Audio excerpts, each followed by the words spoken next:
Hello everybody, it is Hunter, and I am back at you again with another art and chat video. Right off the bat, I'm gonna get out of the way what I am doing here and why the hell I'm doing it this way, because it's a bit strange. I am in an art production and design kind of class right now for my major, and I had a project to draw interesting folds in clothes, so I obviously did like a Ren Fair style cloak. 20 minutes into this, I was like, I want to draw Essek. So this turns into an Essek portrait pretty quickly. You'll see, you'll understand. Right there he is. Anyways, moving on from that now, this video is just going to be, as I like to do sometimes, a wrap-up of a bit of the last month or so of my life, and just a little bit of a chat with you all. I would love, as always, comments down below about any of these topics we're gonna go over today and discuss. I want to get it out of the way that this video is going to be just a tad blurry. There will be a high quality result picture at the end, but that's just from a result of the app I used to draw this in the first place, and the recording functionality of that app only goes up to 720p, which sucks, I know, but it's what we're dealing with. But next up on the docket, I want to just give a quick glaze over of my favorite C3 characters from Critical Role and where I'm standing with them. I'm excited to look back on this, you know, like 2-3 years from now and see how my opinions change on these characters. Okay, here we go. I'm gonna rattle through them real quick, and if you guys want any further like exclamation on them, I will give them down in the comments. Just ask away. Okay, first up, EXU characters. We're gonna start with Aurum. I love Liam. Liam always plays my favorite characters in the campaign. I am not loving Aurum right now. I have not watched EXU. It's the one thing I'm like not caught up on. So Aurum is probably gonna get one of my lowest ratings right now. Aurum's probably like a Aurum's probably like a C+ right now for me.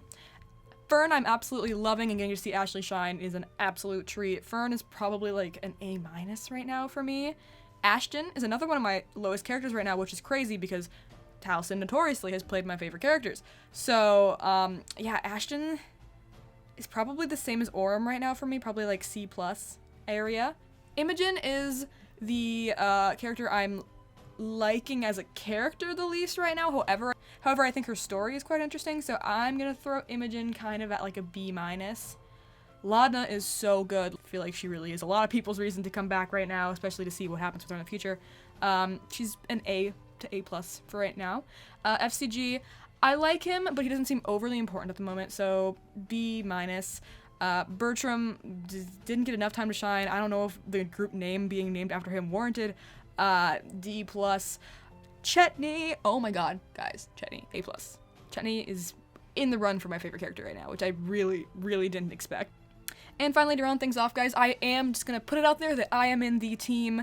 Please let Robbie come back to the main cast. Do I think they'll actually do it? I don't. Do I think he'll come back for at least a considerable plotline at some point? I really do. Dorian was an A+ character.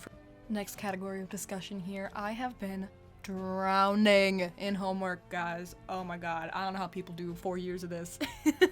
Like, I'm gonna, and I love college, but the homework parts of it, wow, certainly not vibing. I've had 4 major projects all going on at the same time. I'm just wrapping up 2 of them. The other 2 I'm just barely starting, and I got 3 more weeks left of this. I don't know, I feel like one of them is not gonna go well. Anyways, yeah, I've been working real hard, grinding away at it. And the reason I bring all of this up is because I wanted to share with you guys a little thing I'm working on right now that might get its own video in the future. It might become a summer project just to make a funny video about this. I am in a class right now where our final is to like redesign and repitch a movie or a play that's already existed, right? I pitched to my group Goth Twilight. Twilight, but serious. Twilight, but the shiny vampires, the romance, never existed. Guys, I pitched Goth Twilight, my group loved it. We're concept for Goth Twilight. Like, it's just a funny little thing that I think making a purposely goofy video could be pretty fun. And everyone's real busy. I'm seeing everyone really struggle right now. This semester's really taking its toll on people. On that same note, next semester, it has been confirmed by people, we are indeed going to Scotland for the next, well, not the next 4 months, but once next semester starts. I currently, at least, the plan is to go study abroad in Scotland for the whole semester, which is fun crazy. I can't even fathom it. It's all I've been thinking about day and night. Like, it's all that's on my mind. While I'm there, I am hoping to obviously go to England and Ireland, and we have like this break period in between, and we've been really like hammering away on it, like trying to figure out like details and plans, and by we I mean mostly me.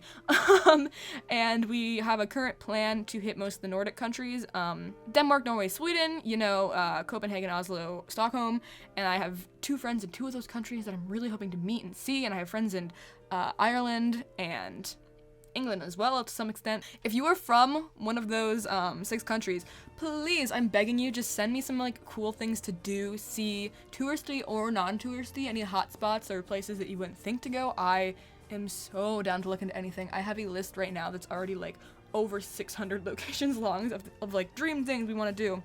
A lot of places are either historic, photogenic, haunted. These are like some interests of our group. If you get that kind of vibe or any place you think we would like to see, I would love to get any recommendations.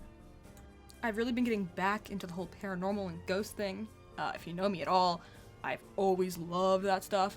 And I don't know if I've mentioned it before on the channel, but I really am hoping to do either a podcast type of thing or just like educational or, I don't know, actual ghost hunting videos at some point.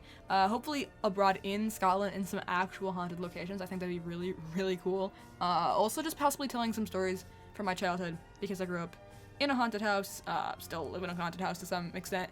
Pretty sure I got some ghosties with me all the time. It's great. I've also been getting into a lot of like haunted podcasts and true crime podcasts because I've already been watching 2 or 3 for years now, and I'm finding more now. And guys, every couple of years I rabbit hole down the paranormal hole.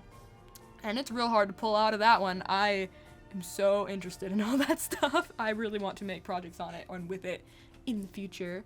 Do you guys have like a preference too? Would you rather listen to like a 30-minute to an hour like podcast style like sit and talk, or just audio? Do you guys prefer like actual ghost hunting or like historical information on buildings? I don't know. I want to know what other people think about this, because I like all those things. I'm really interested and I watch all of that content on like a fairly regular basis. Lastly here, just to kind of wrap up a little bit before we finish the video, I'm just gonna list my 3 fave podcasts, one of which I give out all the time, love it with my whole soul, and that is And That's Why We Drink podcast with Em and Christine. I've been watching it since the very start of COVID. I am fully caught up, all like 270 episodes or something. Like, God, I've probably seen close to the same amount of Critical Role as And That's Why We Drink since COVID started. So near 500 or more hours, probably more, actually no, a lot more. Wow, that's crazy to think about. No, they're amazing and I want to be them. My dream job would just be working like Eva does for And That's Why We Drink. My other 2 podcast recs, just really quick. Another like ghosty podcast I found recently. It's just called The Dark Paranormal on Spotify. It's just a bunch of like people's submitted ghost stories or like haunted location stories. It's pretty cool. And of course, Distractable is also my just go-to in the background podcast right now, which is of course Markiplier, Bob, and Wade, and them just talking about whatever topics are on their minds at any given day or time. And you know, that trio is always hilarious. You can't go wrong with them. So here he is, my lovely little Essek piece, and another little chat from your favorite irregular uploader, Hunter. I'm hoping to, you know, get back into the swing of things, starting in the middle of next month, hopefully. Yeah, once I'm not swamped with homework, I usually get out, you know, 3 to 6 videos a month. Got so many ideas. Ooh, it's gonna happen. Anyway, thanks for sticking around. Like, comment, and subscribe. Drop all those fun comments about the topics we discussed here below, and I'll see you around. Thanks for stopping by. Enjoy.